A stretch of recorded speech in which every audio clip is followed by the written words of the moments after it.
How to harness the power of your voice to address the climate crisis. Part 1, Power. Welcome, I'm so glad you're here. My name is Nadia Colburn. I am a member of Extinction Rebellion in Massachusetts, and today I'm going to be talking about how to talk about the climate and ecological crisis and why talking and communicating about it is so very important. So this is the first of 3 videos. Thanks for being here, and I hope you enjoy it. So a little bit about myself. I am the mother of 2 teenagers, and seeing my children's activism around the climate has helped me step up my own. I'm also a creative writer, a poet and essayist. I hold a PhD in English, and I'm the founder of Align Your Story, which offers classes and coaching to women. So in my professional life, I help people get clear on what it is they want to be saying, and I give them the skills and confidence to do that. So I want to do that today here around the climate and ecological crisis. And the first thing I want to say is just trust your own voice. Don't worry about talking in the wrong way. Just talk and be yourself. So over the past years, it's been increasingly clear to me, and I think to many of us, that our Earth is in great peril. And the climate crisis and ecological crisis is really the backdrop of our lives. It's the condition against which everything else is unfolding. But we've seen politics, war, the pandemic, local disasters, even celebrity culture take over our news cycles. And the climate crisis gets very little attention. So it's up to us then to talk about it and to be the ones who are taking action through our conversations, because our voices are more powerful than we think. And when we act together, that power is compounded. So this is the situation. 1 in 4 species are at risk of extinction. And unless we talk about it and share this information with our friends, share our concern, and share the fact that there are ways that we can take action, we won't see change. But talking and communicating is the most necessary step for real change.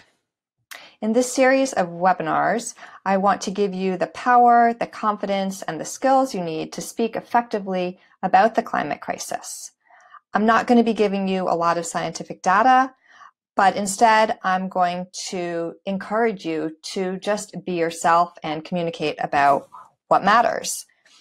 The UN emissions report says that scientists say we need to increase current efforts 5-fold if we want to even have a chance of limiting warming to 1.5 degrees Celsius. And we need to increase our efforts 3-fold if we want to have a chance of limiting warming to 2 degrees Celsius. And 2 degrees Celsius, as we know, brings about catastrophic effects. So it's easy to slip into complacency, but the science is real. And if we continue as we're going, we have a 0% chance of avoiding catastrophic consequences.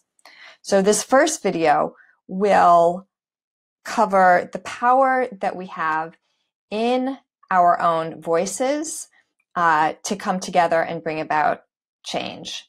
The second video will give you more specific ways you can talk about climate crisis effectively. And then in the third, you will have, we'll address some common questions and objections and give you some tools to keep going and not get burned out.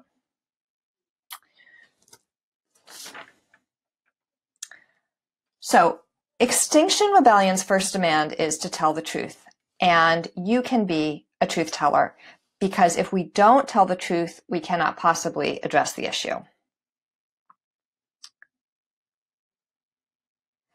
Those of us who care about the climate and ecological crisis often feel powerless. We are facing the biggest challenge humanity has ever encountered, and yet very little information or media attention is given to it.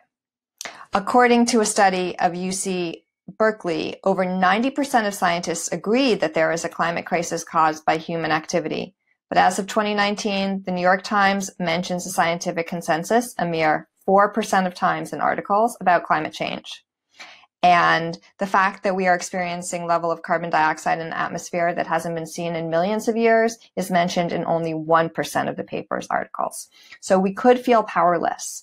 But when we come together and act together, we really can use our voices to speak out and become empowered. So Frances Moore Lappé, the activist, writes, "Hope is not what we see in evidence, it is what we become in action." And that is what I hope we can all experience for ourselves. So even though the media is not giving this the attention that we wish it were giving to the climate and ecological crisis, we can each be our own media center. The word media comes from the Latin word medium, which itself comes from the word middle. So we can think of ourselves as being in the middle, talking to people, creating the kinds of shifts in perspective that we need. So don't feel that the gatekeepers are keeping us out. We can be our own middlemen, our own media centers. Just take a moment to reflect. How often has reading the news made you change your actions? How often have you changed your weekend plans because you've read a newspaper article or watched a TV show?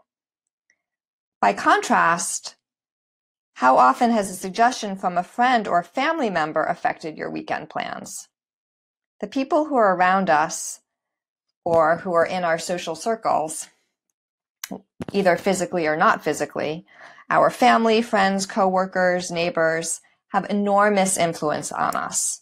They affect not only how we act, but also our political beliefs, the jobs we pursue, the kinds of families we choose to have, what we do in our leisure time, and even our health and weight.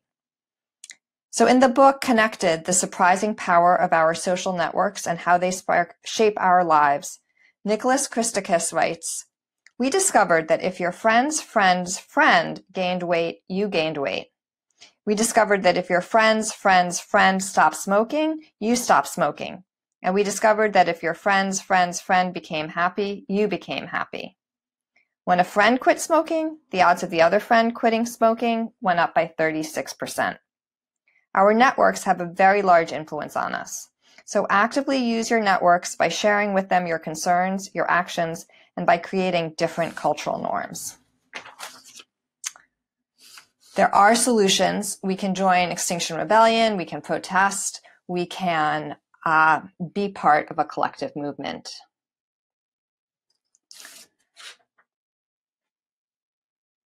So again, if we're feeling despondent that our leaders aren't doing more, we can shift our expectations and take the power back onto ourselves, which in an ideal society is where it should be vested in the first place. And if we're feeling despondent that not enough people are acting, let's remember that we only need to motivate 3.5% of the population. The researcher Erica Chenoweth has found that nonviolent protests are twice as likely to succeed as armed conflicts, and that there weren't any campaigns that had failed after they had achieved 3.5% participation during a peak event. So in the next video, I will be talking about how to motivate people to become part of that 3.5%. But in this video, I really want to just emphasize again the power that we have as individuals to bring about change and the importance of talking to your social networks, not leaving it to external gatekeepers, but taking the power back onto ourselves so that we can be the change that we want to see. So in the next video, we'll learn how to talk to people and bring them with you to be part of this much needed movement for change. So thanks for being here, and I hope to see you in the next video.